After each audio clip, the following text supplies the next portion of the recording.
Di sekitar pagelaran Keraton Yogyakarta, tepatnya seputar alun-alun utara, ada banyak pohon beringin. Pohon-pohon tersebut cukup besar dan menjadi perindang atau peneduh. Dua pohon beringin juga ada di tengah alun-alun, sering disebut ringin kurung karena dikurung oleh tembok. Selain dua pohon beringin itu, ada banyak puluhan pohon beringin. Tercatat jumlahnya ada 62 pohon beringin ditambah 2 pohon beringin kurung. Total ada 64 pohon beringin. Semua pohon beringin itu usianya sudah puluhan tahun. Kalau ada yang mati atau rusak akan diganti lagi. Jumlah tersebut menggambarkan usia Nabi Muhammad SAW ketika beliau wafat.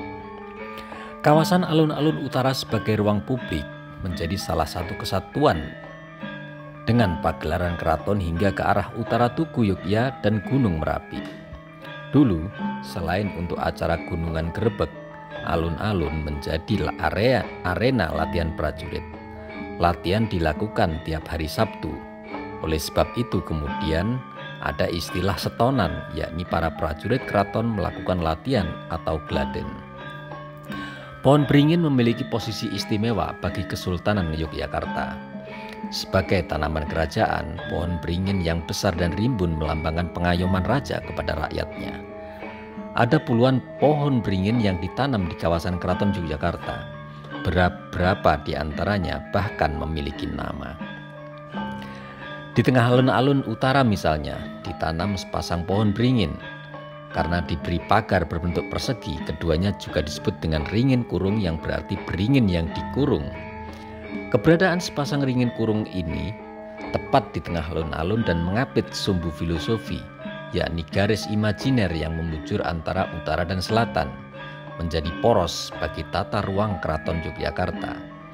Beringin yang di sisi barat dikenal sebagai Kiai Dewandaru, sedangkan di sisi timur dikenal sebagai Kiai Jonodaru. Sebagai pusaka keraton, keduanya turut menjalani upacara jamasan tiap bulan suro. Jamasan adalah upacara di keraton untuk membersihkan dan merawat benda-benda pusaka. Kiai Dewandaru dan Kiai Jonodaru dijamas dengan cara dipangkas sehingga tajuknya berbentuk bundar seperti payung. Bentuk payung ini melambangkan pengayoman yang diberikan keraton pada rakyat Yogyakarta. Kiai Dewandaru berasal dari kata dewa dan daru. Dewa bermakna sifat-sifat ketuhanan yang sedang daru berarti cahaya, sehingga Dewandaru dapat diartikan sebagai cahaya ketuhanan. Sementara Kiai Jonodaru berasal dari kata jono dan daru. Jono berarti manusia, sehingga Jonodaru dapat diartikan sebagai cahaya kemanusiaan. Kiai Dewandaru ditempatkan di sebelah barat sumbu filosofi, di sisi yang sama dengan lokasi Masjid Gede yang berfungsi sebagai pusat keagamaan. Sedang Kiai Jonodaru ditempatkan di sebelah timur sumbu filosofi, di sisi yang sama dengan lokasi seperti Pasar Gede atau Pasar Beringharjo yang berfungsi sebagai pusat ekonomi. Agama dipandang dalam hubungannya dengan sifat-sifat ketuhanan, sedang ekonomi dipandang dalam hubungannya dengan sifat-sifat kemanusiaan.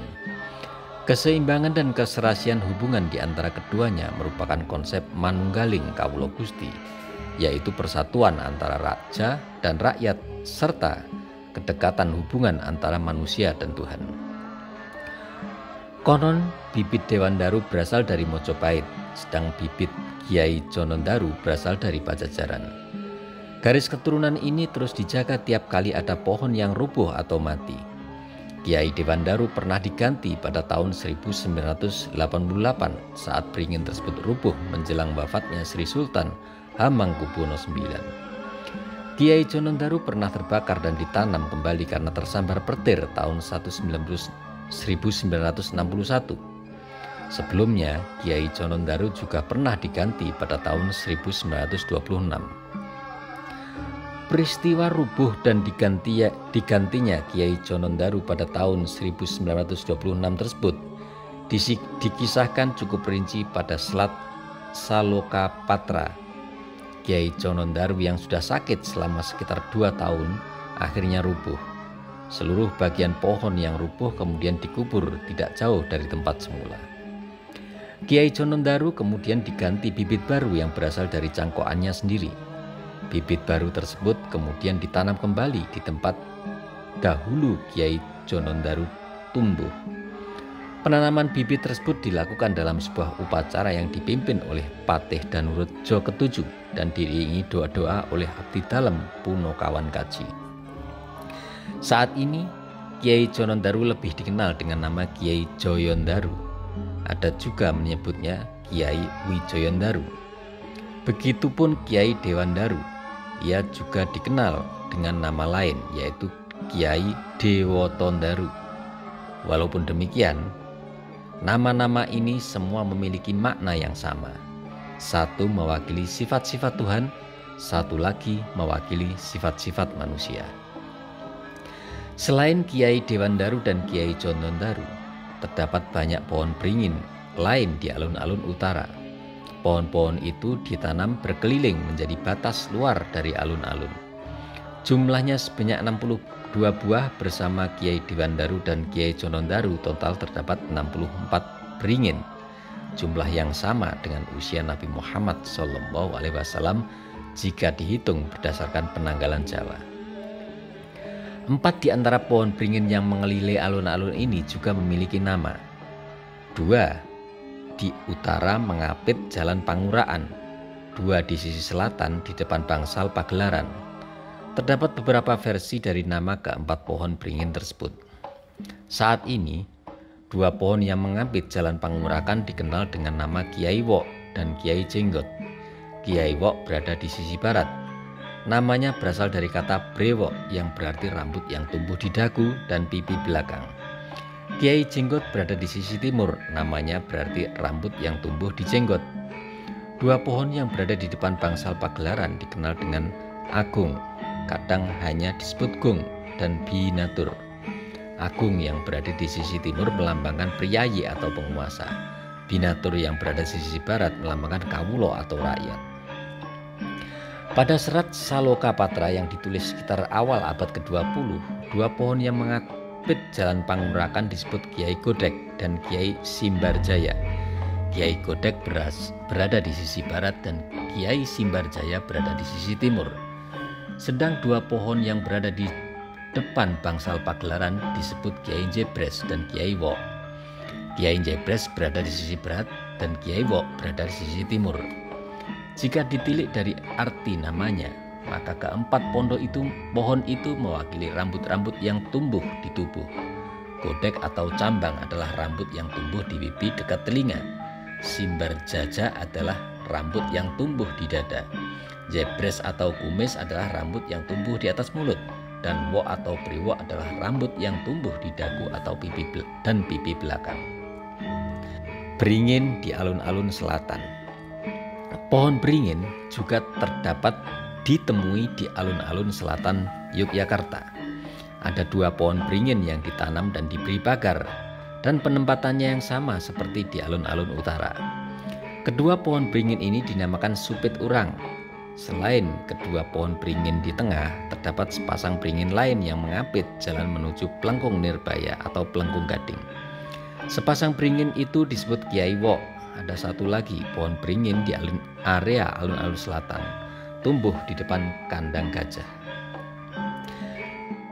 Di alun-alun saat ini pohon beringin di Keraton Yogyakarta juga bisa dijumpai di pelataran Kemagangan, pelataran Kemandungan Lor, dan pelataran Siti Hingge Lor. Di pelataran Kemagangan terdapat sebuah pohon beringin yang ditanam antara Rigol dan Bangsal. Pohon ini ditanam oleh Sri Sultan Hamengkubuwono ke-8 bertahta. Ada yang menyebutnya dengan nama Sri Makutaraja.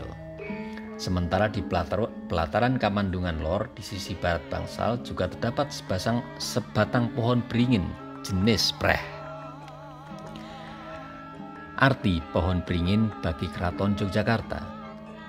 Masyarakat Jawa memandang pohon beringin sebagai pohon hayat, pohon yang memberikan hayat atau kehidupan pada manusia, juga memberikan pengayoman dan perlindungan. Pohon yang besar dan rimbun seperti pohon beringin juga dianggap menimbulkan rasa gentar dan hormat. Penghormatan terhadap beringin sudah ada sejak masa Mataram Islam, kerajaan yang menjadi cikal bakal Kesultanan Yogyakarta. Pohon beringin termasuk dalam barang yang diangkut pada proses perpindahan Keraton Mataram dari Kartosuro menuju Surakarta.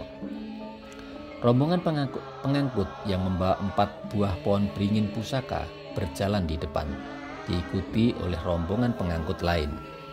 Keempat pohon ini kemudian ditanam kembali di ibu kota baru. Pohon beringin memiliki sifat-sifat yang dihubungkan dengan kebesaran Keraton Yogyakarta.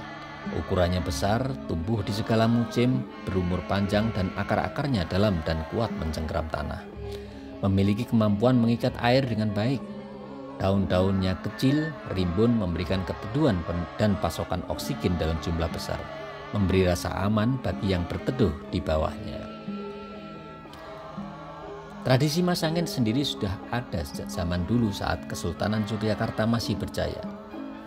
Masangin dilakukan saat tradisi Topom Bisu yang dilakukan setiap malam 1 suro.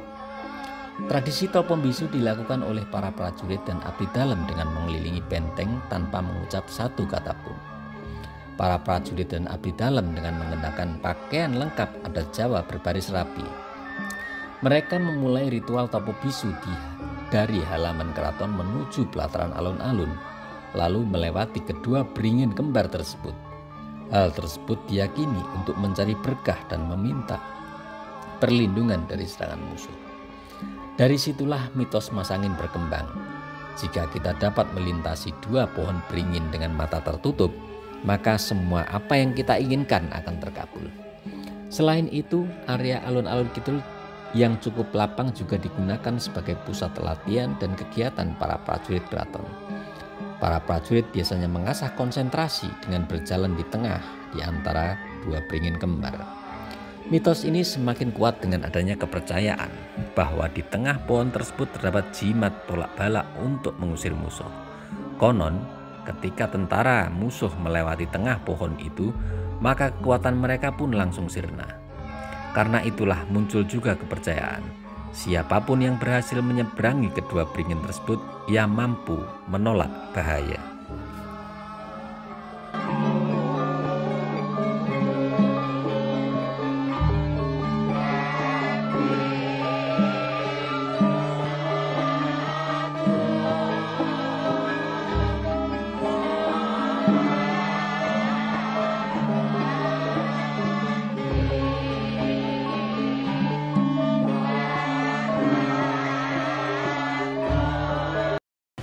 Oke teman-teman, jadi melanjut dari yang tadi, yang tentang pohon beringin tadi, karena di alun-alun utara tadi ditutup, kita nggak boleh masuk dan nggak bisa lihat-lihat juga.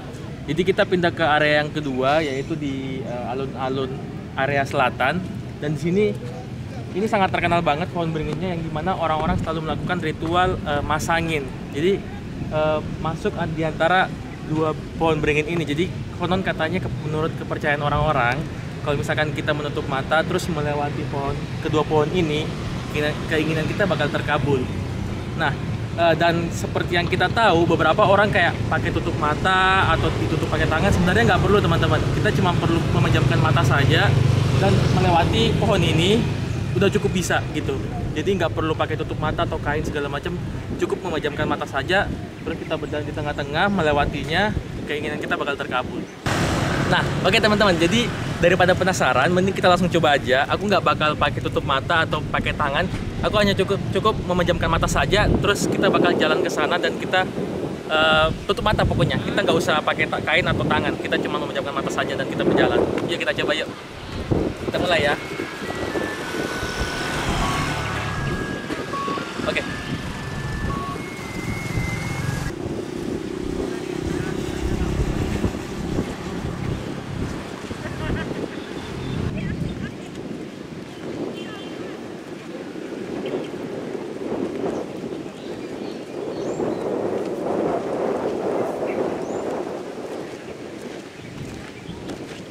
Terlindungi, Anda aman, tutup mata, lanjut.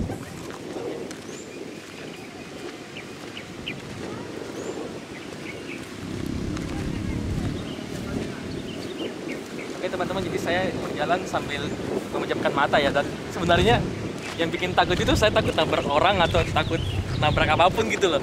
Itu yang bikin takut sih sebenarnya. Semoga saya berhasil melewati di antara dua pohon ini ya.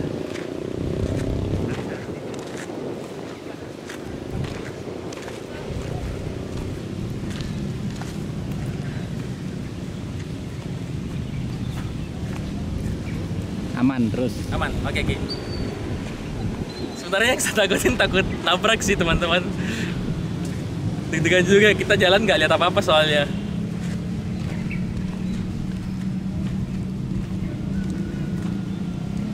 Aman ya Ki ya? Aman terus. Aman, oke teman-teman, kita lanjut. Oke, berhenti. Berhenti di sini. Berhenti di sini, itu betul. Setelah itu buka mata kok. Buka mata. Ya, silahkan buka mata. Oke, saya buka mata teman-teman ya. Wah, berhasil nggak sih itu? Oh. Berhasil ya Ki ya? Jauh sekali. Jauh sekali ya? Anda nanti melenceng. Tadi melenceng, oh saya Melenceng, harusnya masuk ke sana. Oke teman-teman, jadi karena tutup mata memang agak sulit ya. Saya kira tadi memang benar-benar lurus, ternyata saya belok teman-teman. Ya, benar-benar. Jadi nggak sempat lurus ke sana tadi teman-teman. Oke. Jadi memang agak sulit juga ya. Saya ambil iya. tutup mata dan nggak bisa ini. Oke teman-teman, jadi di sini ada beberapa narasumber yang telah mencoba pohon beringin ini, Ko Joni dan Ko Denis, Ko Zain. Jadi mereka ini telah mencoba dua pohon ini tadi untuk menyeberang. Gimana tadi rasanya Ko Joni? Tadi 2 kali saya coba, pertama ke kanan, dari ujung ke kanan. Belok ya berarti ya? Belok ke kanan, Belok ya. ya. Terus Kedua saya coba agak di sini kena kejadian. nabrak tiang. Iya. Nabrak tiang 2 kali percobaan, 2 kali. belok semua ya. Belok, ya. Gak ada yang lurus melewatin ini. Terus Sama juga. sama juga. Pegangan tangan tetap nabrak. Jadi berdua tutup mata gitu ya. Oke, jadi teman-teman, saran saya kalau misalkan ingin melewati pohon ini, jangan sampai kalian semua nutup mata, jadi pada nabrak semua nanti jadinya. Jadi harus ada satu pemandu buat nyetopin gitu. Tapi seru ya. Seru ya. Oke, teman-teman, terima kasih teman-teman. Terima kasih ya.